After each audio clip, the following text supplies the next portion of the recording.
uang habis, nggak bisa tidur, nggak bisa makan. Tabung LPG aja mereka jual.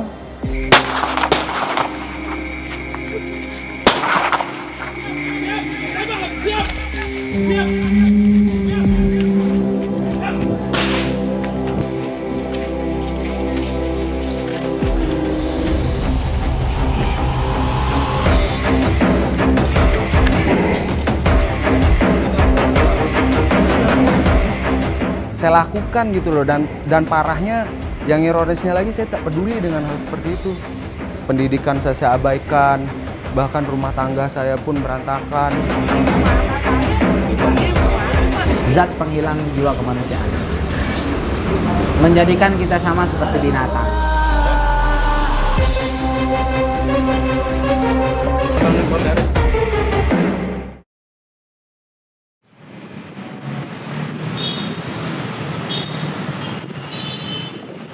Keberhasilan, kegagalan, kebahagiaan, dan kesedihan merupakan warna dari setiap penggalan cerita kehidupan. Semuanya merupakan skenario Tuhan dalam sebuah drama akbar di mana masing-masing manusia melakonkan perannya. Saya terlalu pendek ya?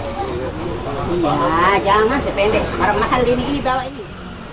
Narkoba adalah salah satu dekorasi pentas drama dunia, di mana tak sedikit manusia yang terjebak, tersesat, hingga terjerembab di dalam tipu muslihatnya.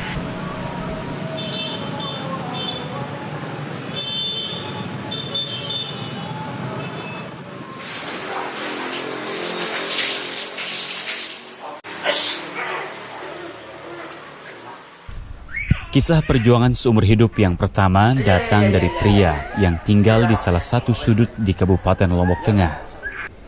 Khalid namanya. Sekilas, Khalid tampak seperti pria berkeluarga umumnya, mempersiapkan kebutuhan putra-putrinya hingga mengantarkan bersekolah adalah rutinitas paginya. Di balik rutinitas ini, Khalid menyimpan cerita gelapnya masa lalu akibat terjebak oleh narkoba. Cerita Khalid yang pernah digerogoti narkoba bermula sejak ia salah memilih pergaulan ketika duduk di bangku sekolah menengah atas atau SMA. Kerap kali menghabiskan waktu dengan salah seorang temannya yang merupakan pecandu sabu. Rasa penasaran mendorong Khalid muda untuk pertama kalinya mencoba jenis narkoba yang juga dikenal dengan sebutan meth. Keinginan ada, tapi untuk mendapatkan belum tahu harus kemana. Kemudian ketiga, keempat, kelima akhirnya berusaha untuk mencari. Kemudian akhirnya mencari, dapat teman yang bisa ya supply barang tersebut. Udah, akhirnya mulai dari situ beruntun. Bermula dari coba-coba itulah, Khalid akhirnya kian terperosok dalam mimpi buruk bertema narkoba. Pria 30 tahun ini akhirnya mengalami adiksi atau kecanduan sabu selama bertahun-tahun. Narkoba kala itu perlahan-lahan, sedikit demi sedikit, merenggut semua yang Khalid miliki. Tidak hanya harta benda, bahkan juga satu persatu orang yang ia sayangi mulai meninggalkannya. Mulai dari teman-teman, kolega, ayah hingga istrinya. Lebih banyak, hampir 80% itu untuk pergaulan. Walaupun saya udah punya istri waktu itu, walaupun saya punya anak waktu itu, tapi saya mengabaikan semua tanggung jawab itu. Harta benda orang tua? Dari mulai harta benda, semua yang ada di rumah udah habis. Sampai orang tua pun bilang udah nggak mampu.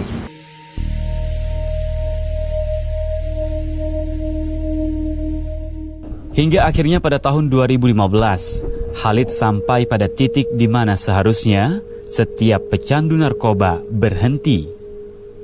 Yakni titik ketika ia merasa kesepian. Saat itulah kemudian Khalid memutuskan menerima permintaan orang tuanya agar menjalani proses rehabilitasi. Namun, alih-alih berhenti, Khalid justru kian brutal. Pada rehabilitasi keduanya lah, pada tahun 2017, yang benar-benar membuat Khalid memulai pemulihannya. Dulunya kalau pertama saya keluar ngerasa kuat, tidak akan pernah pakai lagi. Tapi setelah rehabilitasi kedua ini saya merasa tidak kuat. Tapi itu akan memberikan kekuatan. Karena semua warning sign apa yang diberikan di program, ini yang harus dilarang, ini yang harus kita hindari, ini segala macamnya, itu yang merasa kekuatan di diri saya. Kalau ini yang harus saya hindari, berarti saya lemah. Kalau dulu kalian merasa kuat, ini enggak apa-apalah saya tabrak. Tapi karena merasa lemahnya, itu yang akan memberikan kekuatan sebenarnya.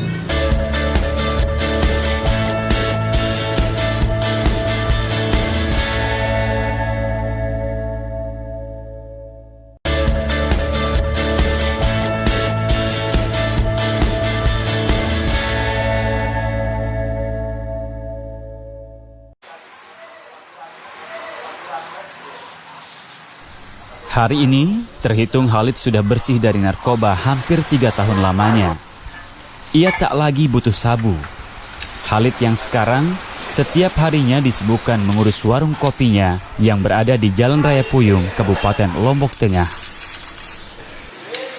Keahliannya membedakan rasa kopi dan mengolahnya dengan berbagai cara ia dapat dari pembekalan keterampilan semasa menjalani rehabilitasi. Warung recovery, karena saya ingin tempat ini juga tempat orang berbagi. Recovery kan pemulihan. Jadi orang-orang yang mantan ataupun masih make, mereka kalau ingin datang kemari silahkan. Warung kopi sederhana ini ia beri nama Warung Recovery. Nama ini sengaja ia sematkan dengan harapan warungnya dapat menjadi sebuah fasilitas untuk berkumpul bagi para mantan pecandu yang sudah pulih. Bahkan pecandu yang masih aktif agar saling menguatkan sehingga bersama-sama lepas dari belenggu narkoba. Di warung inilah seringkali korban penyalahguna narkoba berdiskusi tentang keluh kesahnya menahan keinginannya untuk kembali mencoba narkoba. Seperti lalu Satriawan alias Ramon.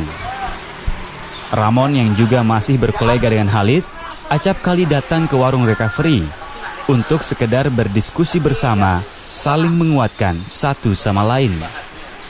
Intinya pecandu ini harus dia mengungkapkan apa yang dia rasakan, karena pecandu itu sendiri itu mudah frustasi, dia tidak bisa terbebani banyak. Artinya saling beban yang menumpuk-numpuk itu tidak bisa dia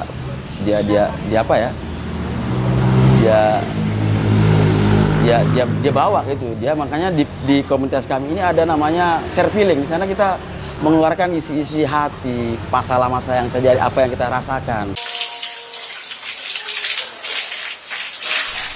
Perjuangan Ramon sendiri untuk keluar dari lingkaran jahat narkoba tergolong cukup berat. Pasalnya, Ramon sempat 17 tahun menjadi pecandu narkoba, mulai dari ganja, ekstasi, ineks, hingga sabu. Bahkan, pria 40 tahun ini sempat menjadi pengedar demi memenuhi kebutuhannya mengkonsumsi narkoba. Ramon pun sempat merasakan dinginnya jeruji besi akibat perilakunya itu. Kini, lalu Satriawan alias Ramon memilih jalan yang berbeda dari ia yang dulu. Sudah tidak bisa saya nikmati lagi. Narkoba ini sudah menghancurkan kehidupan saya, menghancurkan keluarga saya. Dampak-dampak yang saya rasakan adalah stigma, kepercayaan masyarakat. Dalam segi kepercayaan untuk mencari pekerjaan juga sangat buruk sekali. Pasca bersih dari narkoba sejak 2018 silam, Lalu Satriawan memutuskan untuk menjadi seorang relawan mandiri. Ia secara terus-menerus mengajak teman-teman pecandunya untuk berhenti. Lalu Satriawan juga tak segan mengajak generasi muda lainnya yang sudah terlanjur terjebak narkoba untuk mengikuti jejak Khalid dan dirinya yang sudah pulih. Mereka ini generasi-generasi yang harus diperjuangkan. Ketika saya melihat mereka terjerumus, banyak saya lihat anak-anak muda sekarang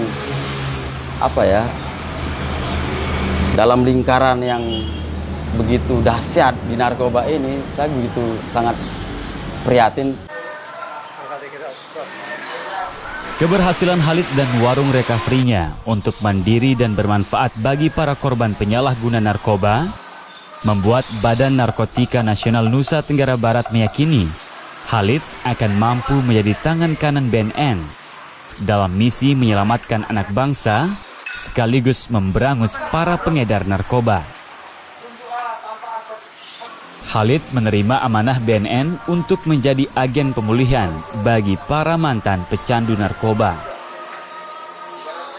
Sebagai seorang agen pemulihan penyalahguna narkoba, di sela-sela kesibukannya berwirausaha, Khalid melakukan pendampingan kepada para korban narkoba di sekitar kediamannya. Misinya tidak sederhana, yakni menjaga para korban penyalahguna narkoba agar tetap dalam lingkaran sehat, serta menjauhi kebiasaan adiksinya terhadap berbagai jenis nafza.